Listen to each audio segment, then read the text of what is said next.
In this next panel, we will step out of the choir and across the aisle to listen to a unique and important viewpoint from conservatives who are addressing climate change. Tina Beatty was not able to make it today, so the panel will be moderated by Paul Walker. Walker is the executive director of Conserve America, which works to educate the public and elected officials on conservative approaches to today's environmental, energy, and conservation challenges. Walker brings incredible depth of experience in public policy, energy, and capital markets to Conserve America. Since 2008, Walker has been president and owner of Insight Consulting, LLC. He has served on the staff of Congressman John J. Rhodes III and within the Department of Gaming for the state of Arizona as legislative liaison and public information officer. Walker served 5 years in the Arizona Army National Guard and attained the rank of captain. Mr. Walker is joined by Trammell, the executive director of Earth Day Texas, Rod Richardson, president of the Grace Richardson Fund, and Aaron Berger, co-chairman, Nexus Working Group on Climate Change, and the international advisor for the U.S. Climate Plan. Let's welcome the next panel. Rod, go to you next. You and I think both talked to a lot of congressional members. I was talking to a friend last week, Republican conservative member of the House, and he said, you know, I'm always willing to talk to the environmental groups. But he said they don't realize, oftentimes they come into my office, and within the first 5 minutes, they've said 10 different things about the Republicans being, you know, in a cave or not intelligent or anti-science or what do you think, in your experience, I mean, talking with members, talking with people in the business community, do you run into that sort of feedback as well?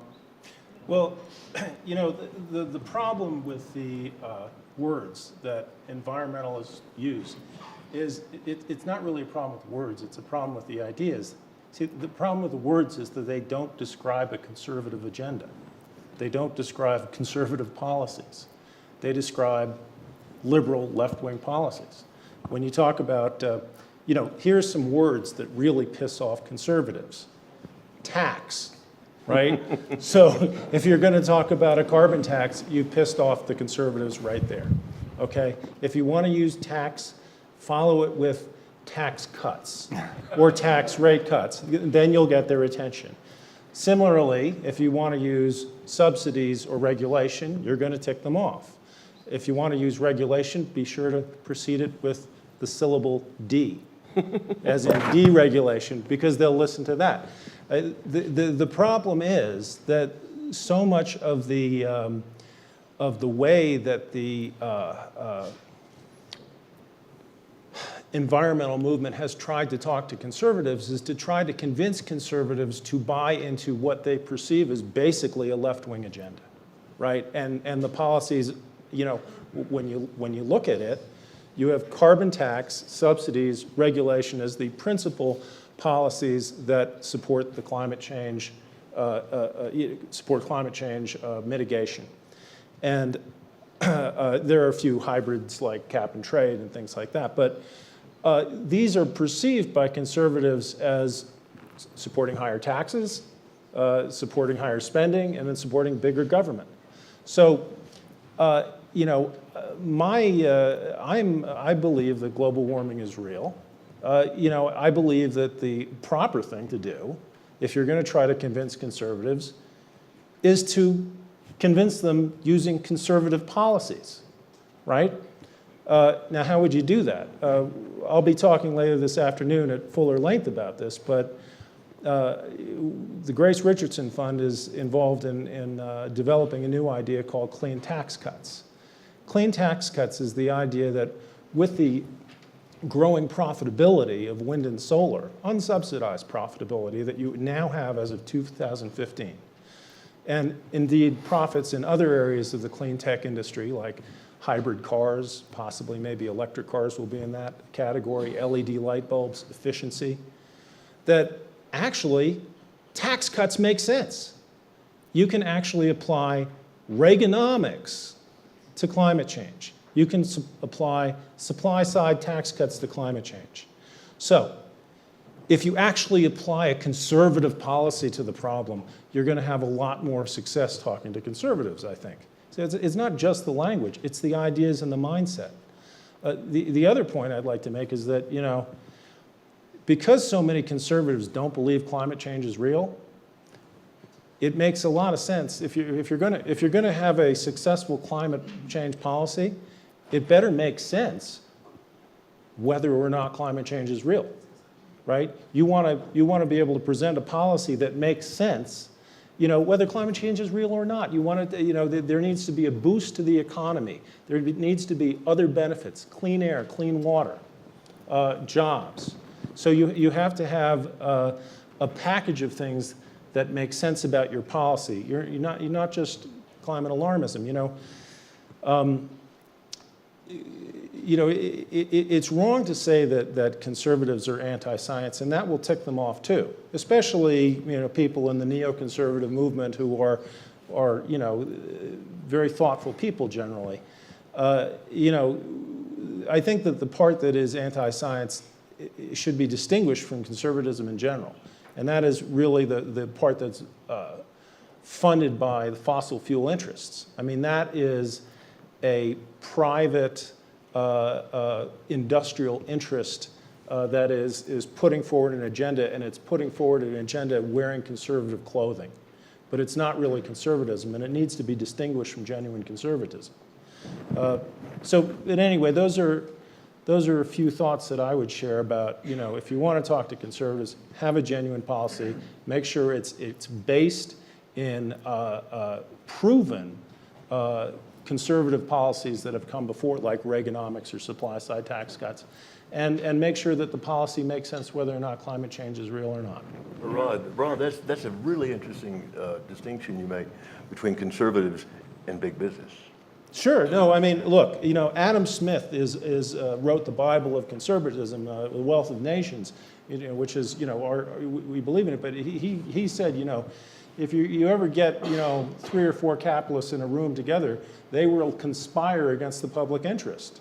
So, if you're a genuine free market capitalist, you have an understanding that, capitalists are your hero, and they're also people you got to watch really carefully.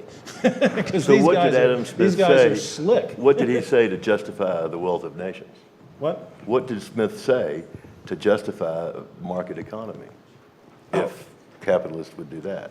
He said that basically from the self-interest of the few arises the good of the many. The idea of behind capitalism is if people are self-interested, they will work hard to produce goods that they sell to other people because the other people want them, and therefore both people will benefit.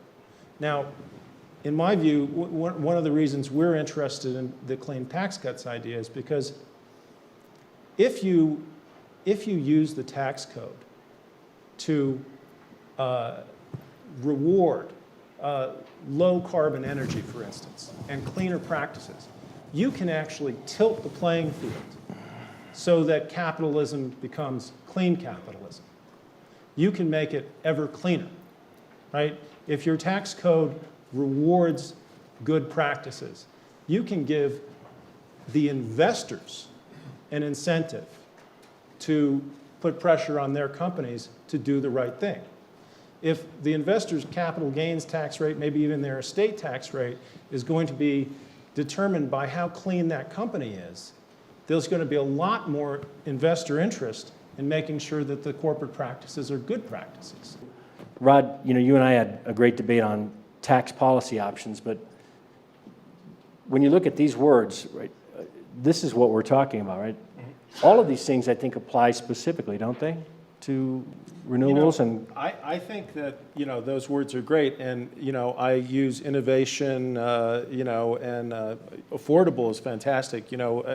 Most Americans, are far more concerned about cheap than they are about clean. So if you want to sell your idea, be sure to include cheap in your wording, because you'll get more listeners interested.